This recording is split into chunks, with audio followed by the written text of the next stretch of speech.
Hello everyone, इस video में दीर्घ उत्तरीय प्रश्न गणित का 2 क्वेश्चन लाया हूं और डायरेक्ट एग्ज़ाम में ये क्वेश्चन पूछे जाएंगे। क्वेश्चन क्या कहता है वन में, एक खिलौना त्रिज्या 3.5 सेंटीमीटर वाले एक शंकु के आकार का है जो उसी त्रिज्या वाले एक अर्धगोले पर आध्यारोपित है। तो इस खिलौने की संपूर्ण ऊंचाई 15.5 सेंटीमीटर है। इस खिलौने का संपूर्ण पृष्ठीय क्षेत्रफल ज्ञात कीजिए। तो आप क्वेश्चन को एक मर्तबा ढंग से पढ़िए और समझिए। यहाँ का कहा गया था, एक खिलौने त्रिज्या कितना दे रहा था, 3.5 सेंटीमीटर वाले एक शंकु का आकार का है जो उसी त्रिज्या, यानी कहने का मतलब 3.5 सेंटीमीटर वाले त्रिज्या वाले एक अर्धगोला पर आध्यारोपित है। तो एक अर्धगोले पर कौन आध्यारोपित है, तो आप कहेंगे शंकु। ठीक है, तो अर्धगोला पहले बनाना पड़ेगा। तो एक आइए इसका चित्र हम नीचे बनाते हैं। ये अर्धगोला है, ये क्या हो गया, अर्धगोला। इसी पर एक शंकु आध्यारोपित है, ये शंकु है और इसकी त्रिज्या दिया है अर्धगोले का। आप देखेंगे तो अर्धगोले की त्रिज्या क्या दिया है, 3.5। ये 3.5 दिया है और ये इस खिलौने की संपूर्ण ऊंचाई दिया है। टोटल ये क्या दिया है, 15.5 सेंटीमीटर। ये टोटल खिलौने की ऊंचाई दे रखा है। ये खिलौना है, क्योंकि खिलौना कैसे बना, शंकु और अर्धगोला से मिलकर एक खिलौना है। तो ये खिलौने की पूरी ऊंचाई दिया है। तो मुझे कह रहा है इस खिलौने की संपूर्ण पृष्ठीय क्षेत्रफल निकालिए। तो ये 2 तरीका है, डायरेक्ट बना सकते हैं, अलग अलग भी बना सकते हैं। एक बार तो शंकु का पूरा क्या करेंगे, शंकु का क्षेत्रफल निकालेंगे, अर्धगोले का क्षेत्रफल निकालेंगे, दोनों को जोड़ देंगे तो हमें इस खिलौने की ऊंचाई पूरा, हमको इस खिलौने की क्षेत्रफल निकल जाएगा। तो हम क्या करते हैं, अलग अलग निकालते हैं। तो पहला लिखते हैं शंकु की त्रिज्या। शंकु की त्रिज्या आपको दे रखा है, शंकु त्रिज्या को r से डिनोट करेंगे। इसका वैल्यू क्या दिया है, 3.5। क्यों, क्योंकि शंकु की त्रिज्या जितना है उतना ही अर्धगोले की त्रिज्या है। ये आपके प्रश्न में कहा जा रहा था, जो उसी त्रिज्या वाले अर्धगोले पर। तो आप इसको अच्छा से बारीक से समझिए, क्योंकि मैं बारीक से समझाने की कोशिश कर रहा हूँ। शंकु की त्रिज्या r बराबर मुझे 3.5 हो गया।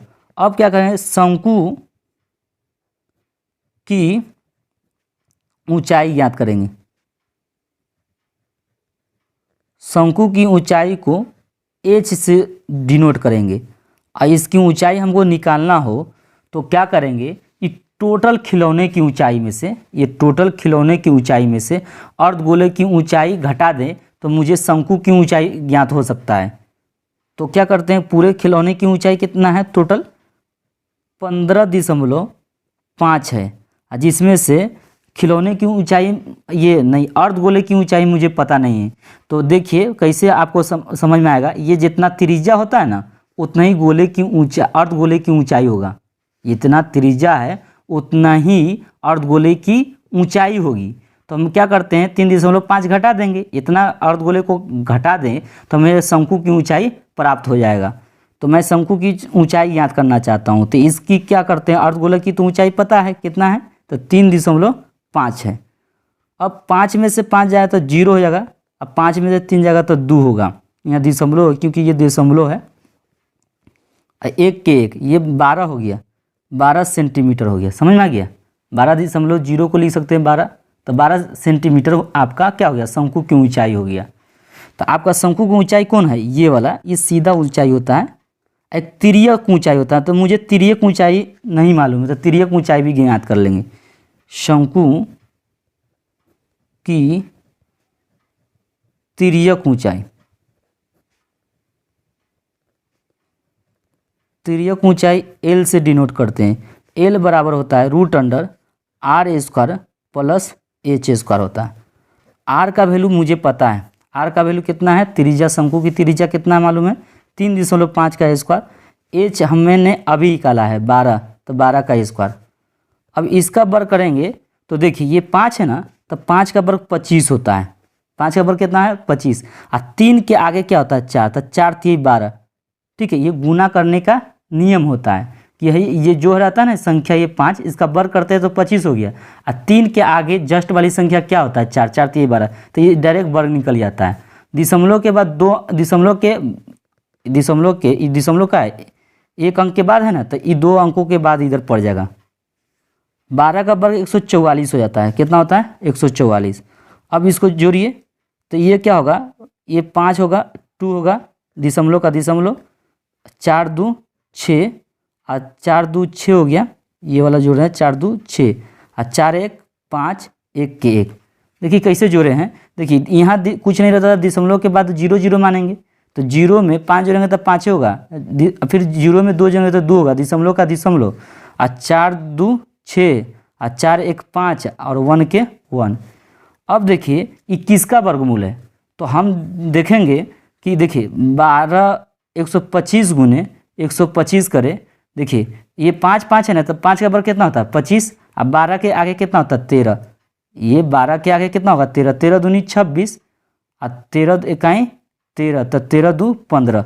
तो देख रहे हैं ये 125 का वर्गमूल है, कितना है 125 का। यहाँ पर होगा 12.5, ये 12.5 सेंटीमीटर हो जाएगा। ये आप वर्गमूल निकालिएगा, इसका तो आभाज्य गुणनखंड कर दीजिएगा, तब भी आपको इतना ही संख्या प्राप्त होंगे।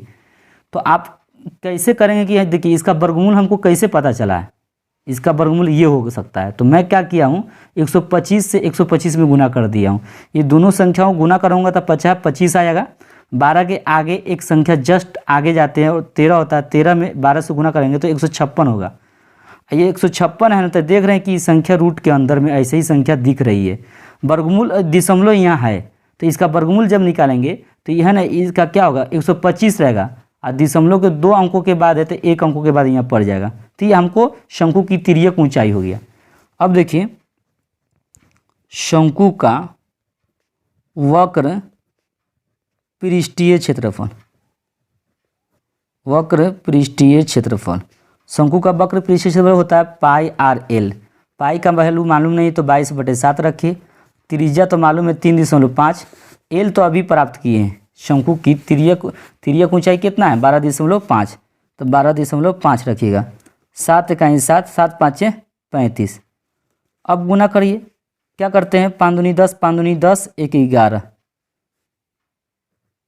ये हो गया दशमलव यहाँ पड़ेगा। देखिए 5 दूनी 10 के 0, अब 5 दूनी 10, 1 11, दशमलव के बाद 1 अंक है तो इधर भी क्या करें 1 अंक के बाद दशमलव यहाँ लगा दिए, गुने अब क्या है 12.5 है तो 12.5 लिख दिए, बराबर लिखिएगा 11 गुने 12.5। अब गुना करिए तो 11 5 55, 11 दूनी 22, तो 11 5 55, 11 दूनी 22, 22 में 5 जोड़ेंगे तो कितना होगा 27 हो जाएगा।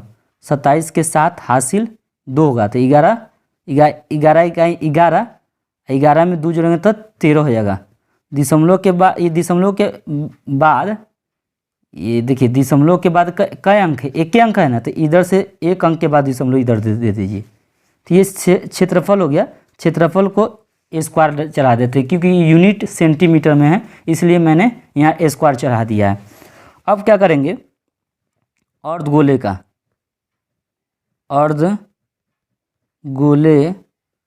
गोले का वक्र पृष्ठीय क्षेत्रफल लिखिए। अर्धगोले का वक्र पृष्ठीय क्षेत्रफल का फॉर्मूला क्या होता है, फॉर्मूला हम जानते हैं 2 पाई आर होता है, स्क्वायर होता है 2 पाई आर स्क्वायर। अब देखिए हम क्या करते हैं 2 रहने देते हैं, पाई का वैल्यू 22/7 रख देते हैं। आर को क्या करते हैं, आर का मान त्रिज्या दिया है 3.5, तो 3.5 गुने 3.5, 2 मरतबा इसलिए करते हैं क्योंकि यहाँ आर स्क्वायर है। तो 7 इकाई 7, 7 5 35, 0.5 हो जाएगा। अब गुना करिए तो हम क्या करते हैं यहाँ पर गुना कर देते हैं। देखिए 5 दूनी 10, 5 दूनी 10, 1 11, इसका गुना करेंगे ना तो ये 22 में 5 से तो 11 आएगा क्योंकि यहाँ 0.5 है। इस 2 को 35, तो 35 दूनी 70, तो ये केवल 7 हो जाएगा, तो 11 7 70 क्या होगा 77। तो ये अर्धगोले का क्षेत्रफल कितना हो गया 77 सेंटीमीटर स्क्वायर हो गया। ये समझ में आ गया होगा आपको क्लियर। अब क्या करिएगा मैं इसका क्या करता हूँ अब टोटल, इसमें क्या कराता आपको, यहाँ पर इस खिलौने का संपूर्ण पृष्ठीय क्षेत्रफल लिखिएगा। इस खिलौने का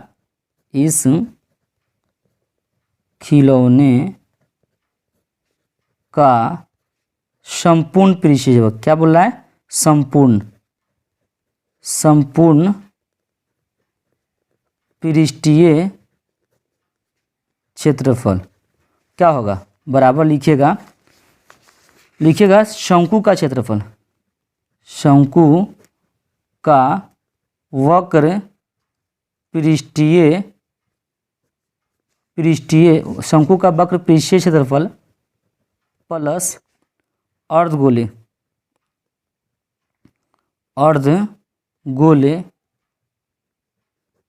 का क्षेत्रफल। देखिए शंकु का वक्र पृष्ठीय क्षेत्रफल कितना दिया है, शंकु का वक्र पृष्ठीय क्षेत्रफल आपका कितना आया है, देखिए यहाँ पे कितना आया है, यहाँ पर 137 आया, कितना है 137.5। अर्धगोले का वक्र पृष्ठीय क्षेत्रफल कितना आया 77, तो 77 लिखेंगे, इसको जोड़िए तो ये 0.5 रहेगा, और 7 7 14 के 4 हासिल 1, 7 3 10, 1 11, 11 के 1 हासिल 1, 1 1 2, तो 214.5 सेंटीमीटर स्क्वायर आया। इस खिलौने की संपूर्ण ऊंचाई मुझे पता चल गया 214.5 सेंटीमीटर आया। क्वेश्चन है ना, आगे देखिए क्वेश्चन 2 में एक मीनार के पाद से एक भवन के शिखर का उन्नयन कोण 30 डिग्री है और भवन के पाद से मीनार के शिखर का उन्नयन कोण 60 डिग्री है। यदि मीनार की ऊंचाई 50 मीटर है तो भवन की ऊंचाई निकालें। यही आपको निकालना है, भवन की ऊंचाई। तो आइए इसका फिगर हम बनाते हैं। देखिए ये आपका क्या हो गया, मीनार, एक भवन है, और बताइए ये मीनार और भवन किस पर स्थित होगा। तो आप बोलेंगे कि हाँ, कोई भी बोल देंगे कि ज़मीन पर ही स्थित होता है। कोई भी चीज़ कहाँ पर टिकी रहती है, ज़मीन पर टिकी रहती है। तो जाहिर सी बात है आपका ए बी क्या है, मीनार है। ए और बी क्या मान लिए, मीनार, जिसकी ऊंचाई आपको पहले से दे दिया था कि मीनार की ऊंचाई 50 मीटर है। ये तो 50 मीटर ये है। मैंने ए बी को मीनार मान लिया है और उसका ऊंचाई 50 मीटर दे रखा था, मैंने 50 मीटर लिख लिया। और करा कि भवन की ऊंचाई, तो ये आपका सी डी जो है भवन रहेगा। ये मैंने मान लिया कि सी डी एक भवन है।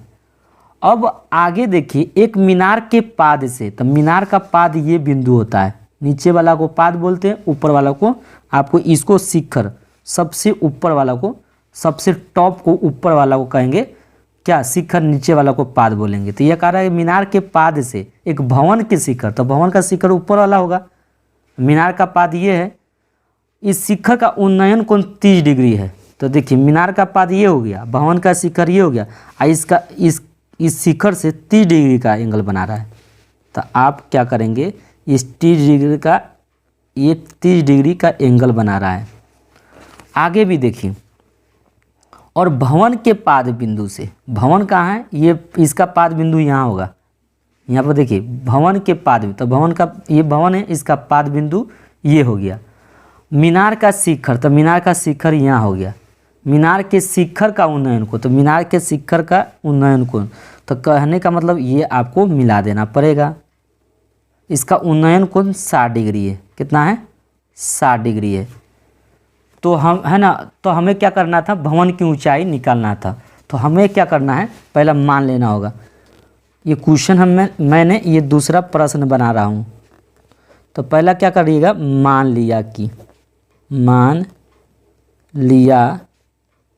कि सी डी एक भवन है, इसकी ऊंचाई को हम क्या मान लेते हैं, एक्स, क्या मान लेते हैं, एक्स मीटर। ये जो है ना भवन है ना, ये भवन की ऊंचाई को हम एक्स मीटर मान लिए। जैसे यही ए बी है ना, जो मीनार है, इसकी ऊंचाई कितना दे रखा था, 50, इसमें नहीं दिया था। सी डी की ऊंचाई आपको ज्ञात करना था, मैंने क्या कर लिया, एक्स मान लिया। तो यहाँ पर लिख लिया, मान लिया कि सी डी एक भवन है जिसकी ऊंचाई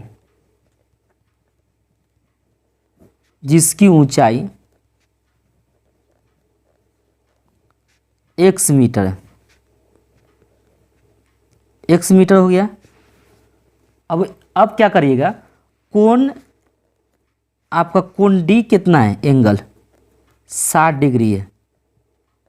इसी तरह कोण बी कितना है, कोण बी आपको 30 डिग्री है। और आप जानते हैं ए बी आपका मीनार है, तो ए बी का वैल्यू भी दिया है, आपका मीनार का भी ऊंचाई दे रखा है कितना, 50, तो 50 लिख दीजिए। मीटर है तो मीटर में लगा दीजिएगा। तो हमें क्या ज्ञात करना है, तो हमें भवन की ऊंचाई ज्ञात करना है, ऊंचाई ज्ञात करना है। आपको भवन की ऊंचाई ज्ञात करना है।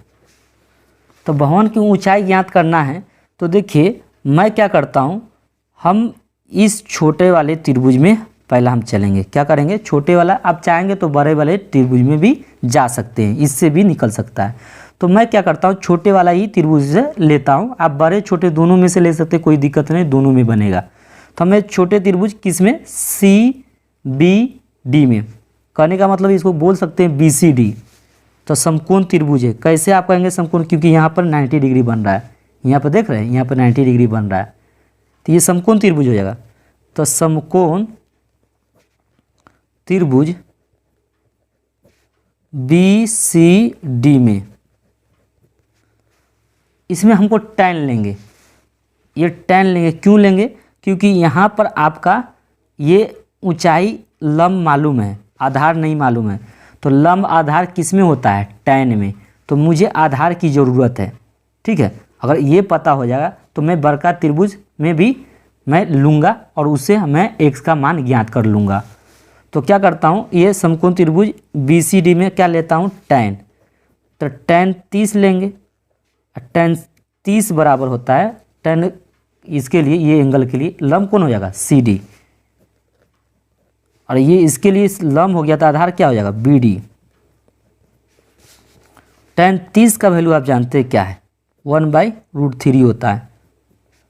सी डी का वैल्यू देखिए, सी डी का वैल्यू मैंने क्या माना था, x, तो x लिख देंगे। अब बी डी तो बी डी रहने दीजिए, क्योंकि बी डी मैंने ज्ञात करना है, या लिख दीजिएगा।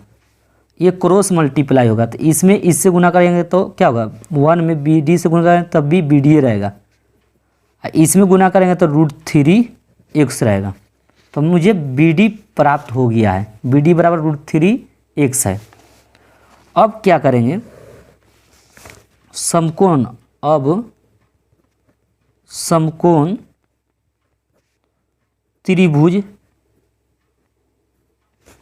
ए बी डी में, ए बी डी में, अब इसमें भी हमको tan लेना है। क्यों लेना है, क्योंकि tan 60 लेना है, क्योंकि लंब मुझे मालूम है और आधार भी मालूम है, क्योंकि आधार बी डी मुझे मैंने पहले याद कर रखा है। तो tan 60 लेंगे। tan 60 बराबर होता है लंब, तो इस एंगल के लिए लंब क्या होगा, ए बी। इस आधार तो पता है क्या है, आधार होता है बी डी है, तो बी डी लिख देंगे। tan 60 का वैल्यू मुझे √3 पता है, और ए बी आप जानते हैं कि कितना दिया है, 50, तो 50 लिख देंगे। और बी डी का वैल्यू यहाँ पर देखिए √3x दिया है, √3x दिया है, तो √3x लिख देंगे। या लिखेंगे, आपको √3x दिया है ना, हाँ, बी डी आपको √3x यहाँ पर दे रखा है। अब क्या करेंगे, आप इसमें गुना करिए, √3 गुने √3x बराबर 50। अब देखिए, या लिख दीजिए, √3 में √3 निकलेगा, 2 का एगो निकलता है, तो रूट में 2 का एगो निकल जाता है, 3x बराबर 50 हो जाएगा। या x बराबर 50 गुना है तो बटा में जाएगा, इसको भाग भी दे सकते हैं, पूर्णांक में भी तब्दील कर सकते हैं। तो 3 इकाई 3 और 3 इकाई 3, तो 5 में से 3 जाएगा तो 2 पर यानी 20 हो जाएगा।